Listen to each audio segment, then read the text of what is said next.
Assalamualaikum warahmatullahi wabarakatuh. Selamat pagi anak-anak, apa kabarnya hari ini? Mudah-mudahan kalian semua dalam keadaan sehat ya. Baik anak-anak, hari ini kita akan lanjutkan belajar tematik. Masih di tema 3, subtema 3, dan kita sudah ada di pembelajaran 5 dan pembelajaran 6. Kalian buka ya bupenanya halaman 59.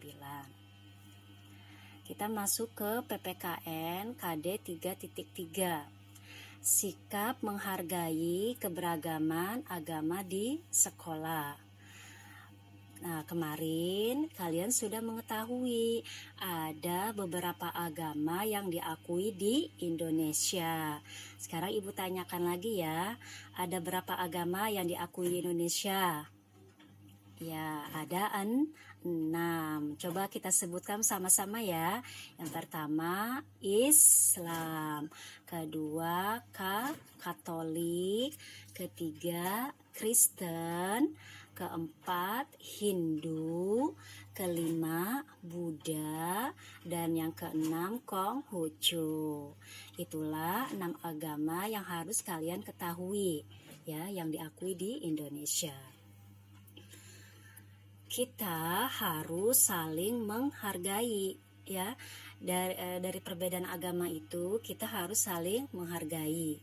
Saling menghargai akan menciptakan kerukunan. Nah, kerukunan itu insya Allah dapat menciptakan persatuan. Jadi, biar kita tetap rukun dengan teman kita yang berbeda agama, kita harus bisa menerapkan sikap saling menghargai. Ada keberagaman agama di kelas, ada juga keberagaman agama di sekolah. Namun anak-anak, karena kita alhamdulillah sekolahnya di sekolah Islam, jadi dalam satu sekolah, dalam satu kelas agamanya sama semua, yaitu Islam. Tapi mungkin teman-teman kamu yang di luar sana yang sekolahnya di sekolah negeri, itu bisa terjadi dalam satu kelas ada beberapa agama yang berbeda. Mungkin di kelas itu ada yang beragama Islam, ada yang beragama Kristen, Katolik, Hindu, Buddha, atau Konghucu ya. Berikut contoh sikap saling menghargai dalam keberagaman agama. Nah, di sini ada contoh sikap saling menghargai ya. Pertama apa? Yang pertama, bermain tanpa membeda-bedakan. Jadi kalian kalau seandainya punya teman yang berbeda agama, kalian bisa tetap saling bermain ya, walaupun berbeda agama. Jangan dibeda-bedakan. Yang kedua, contohnya mempersilakan teman yang ingin beribadah.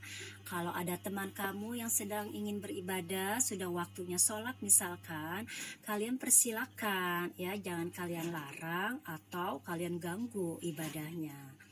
Selanjutnya, menghormati guru. Lalu bagaimana dengan kamu? Sudahkah kamu menghargai teman-temanmu yang berbeda agama?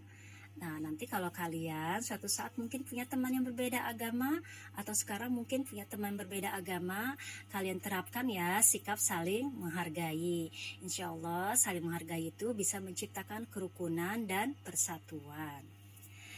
Nah, anak-anak, di sini di halaman 60 ada peristiwa yang terjadi.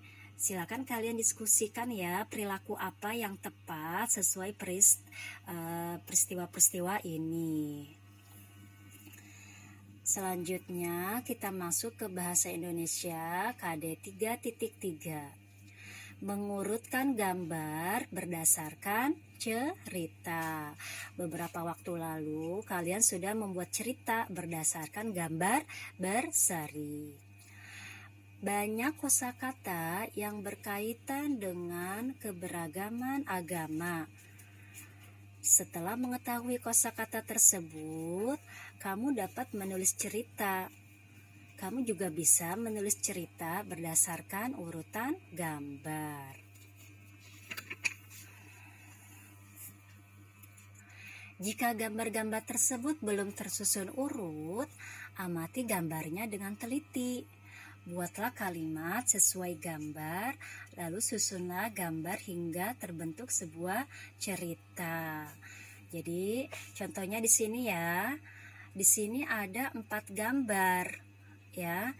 Namun, gambar-gambar ini masih acak, belum berurutan sesuai peristiwanya. Nah, silakan kalian urutkan gambarnya ya terlebih dahulu.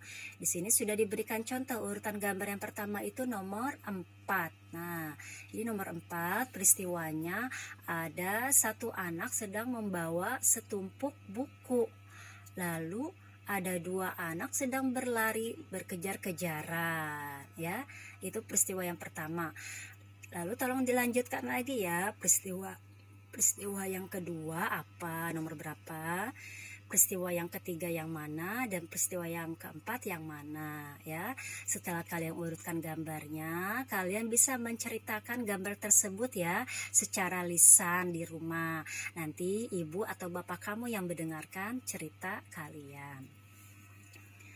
Selanjutnya kita ke pembelajaran 6, masih di bahasa Indonesia. Menggunakan kosakata tentang lingkungan sosial dan geografis. Apa sih lingkungan sosial? Lingkungan sosial itu berkaitan dengan kepedulian terhadap orang lain. Ya, sosial itu artinya peduli terhadap orang lain. Kata-kata yang berkaitan dengan lingkungan sosial, misalnya ada apa saja? Di sini ada kata membantu. Nah, membantu itu kan berarti kita peduli sama orang lain. Menjenguk. Nah, menjenguk itu melihat atau menengok orang yang sedang sakit, dan menolong atau membantu. Nah, 3 kata ini adalah contoh dari kata-kata yang berkaitan dengan lingkungan sosial.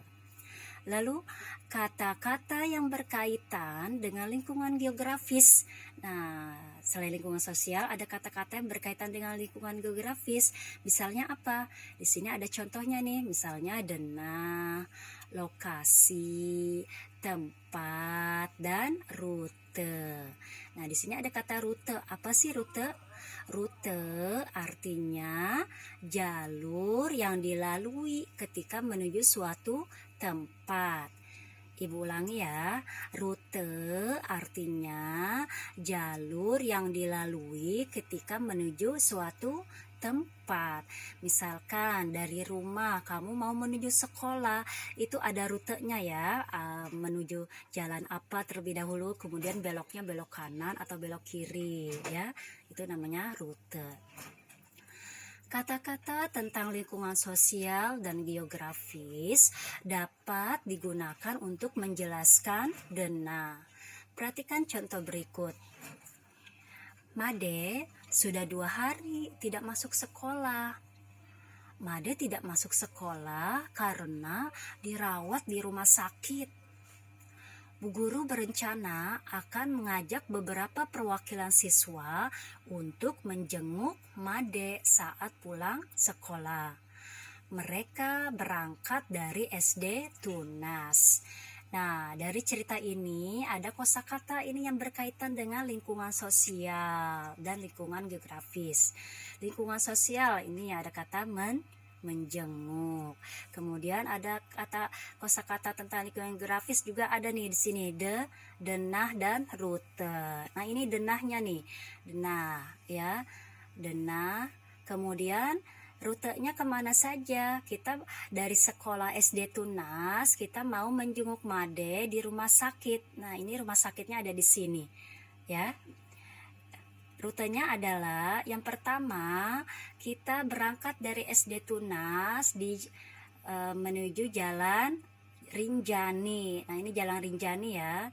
Setelah di Jalan Rinjani kita belok apa ini? Kanan atau kiri? Iya, kita ke arah kiri. Dari arah kiri ini di Jalan Merapi tuh ya, di Jalan Merapi. Setelah di Jalan Merapi kita ke arah mana lagi? Kita ada di sini. Ke arah kanan atau kiri?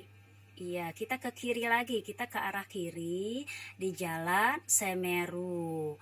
Nah, di Jalan Semeru itulah tempat rumah sakit, tempat dirawatnya Made. Jadi rutenya dari SD Tunas ke Jalan Rinjani, kemudian ke arah kiri Jalan Merapi, dan ke arah kiri lagi Jalan Semeru. Disitulah letak rumah sakit. Nah, itulah lingkungan geografisnya ya, rute dan denahnya. Nah, kalian juga bisa belajar tentang rute dan denah. Kalian buka halaman 64 nomor 2. Nah, di sini ada denah. Nah, perintahnya adalah tuliskan 3 rute perjalanan yang berbeda. Dari mana? Dari sekolah ke kantor wali kota. Jadi, dari sekolah, ini sekolah nih, ya, kemudian menuju ke kantor wali kota. Nah, ini wali kota. Kalian tunjukkan 3 rute yang berbeda ya, dari sekolah ke wali kota. Nah, ini bisa berbagai rute ya, bisa lurus, kemudian belok kiri, bisa ke sini juga ya. Tapi kalian tolong jelaskan rutenya. Boleh kalian tulis di sini ya. Ya. Selanjutnya kita ke muatan matematika KD 3.5. Nah, kita masih belajar tentang uang ya. Menghitung nilai sekelompok pecahan uang. Uang sering digunakan pada kegiatan jual beli. Jadi kalau kalian mau beli permen, kalian tukarkan uang tersebut dengan permen ya. Ketika membayar, kalian harus bisa membandingkan harga dan nilai uangmu. Misalkan kalian bawa uang 1.000, kemudian kalian bisa membeli makanan yang harganya 1.000 atau di bawah 1.000. Tapi kalian tidak bisa membawa uang 1.000, kamu jajan dengan harga di atas 1.000 ya, itu tidak bisa. Itu namanya kalian berhutang nantinya ya. Harga barang dapat dibayar dengan berbagai pecahan uang, asalkan nilainya cukup. Cara membandingkan harga barang dan nilai uang itu sama seperti kalian membandingkan bilangan. Ya. Sekarang di sini ada beberapa harga alat tulis dan ada pecahan uangnya. Di sini ada spidol dengan harga, ini bacanya apa? Ya, 1.500 rupiah. Penghapus harganya ini dibacanya 800 rupiah, rautan 1.000 rupiah, dan penggaris 1.200 rupiah. Nah, tugas kalian seperti biasa ya, kalian tarik garis harga barang dengan pecahan uang yang senilai dengan harga barangnya. Ya, setelah kalian tarik garis, kalian bisa jawab pertanyaannya sesuai gambar. Benda apa yang paling murah, benda apa yang paling mahal, benda apa saja yang lebih mahal dari rautan, dan selanjutnya ya sampai E. Selanjutnya, terakhir kita ke SBDP KD 3.1, membuat gambar imajinatif. Masih ingat kan gambar imajinatif? Ya, menggambar imajinatif dilakukan dengan membuat gambar yang bersifat hayalan atau impian. Kamu dapat menghayalkan suatu benda atau kegiatan untuk kamu gambar. Nah, bagaimana caranya? Beberapa waktu yang lalu sudah dijelaskan ya cara menggambar, langkah-langkah membuat gambar imajinatif. Sebelum menggambar imajinatif, yang pertama kan kalian bayangkan ya, bayangkan apa yang ingin kamu gambarkan. Setelah itu, buatlah sketsanya terlebih dahulu. Tebalkan garis-garis pada sketsamu, sehingga gambarnya menjadi jelas.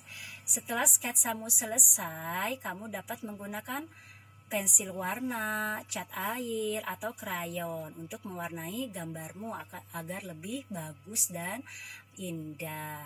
Nah, di sini ada contoh menggambar imajinatif nih. Nah, kalian bisa menjiplak gambar tersebut ya di kertas Setelah itu kalian tebalkan garis-garis itu, kalian beri warna, boleh pakai pensil warna, krayon atau spidol. Nah, kalian bisa lakukan ini di rumah ya. Itulah menggambar imajinatif. Baik anak-anak, sampai di sini pembahasan kita hari ini. Mudah-mudahan bisa kalian pahami dengan baik. Cukup sekian dari Ibu, tetap semangat belajarnya ya. Wassalamualaikum warahmatullahi wabarakatuh.